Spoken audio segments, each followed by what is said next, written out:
ప్రకృతి విపత్తుతో తీవ్రంగా నష్టపోయిన కేరళలోని వాయనాడ్లో మంత్రి సీతక్క పర్యటన. ములుగు డీసీసీ అధ్యక్షుడు పైడాకుల అశోక్ తో కలిసి ప్రభావిత ప్రాంతాలను సందర్శించారు మంత్రి సీతక్క. బాధిత కుటుంబాలకు సహాయార్థం తాను సేకరించిన 20 లక్షల చెక్కును స్థానిక ఎమ్మెల్యే టి సిద్దికి అందించారు సీతక్క. దుస్తులు, నిత్యావసర వస్తువులను అందజేశారు ఆమె.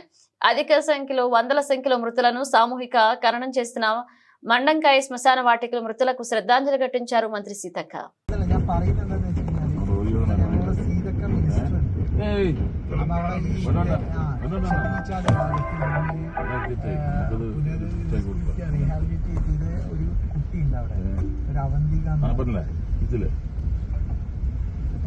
രണ്ടാം വാർഡാണ് സ്ഥലം അറിയില്ല. അപ്പൊ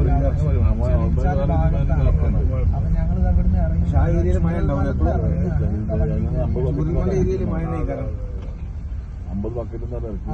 ആ കുട്ടീനെ കാണാനാണ് ഒരു അച്ഛനും അമ്മയും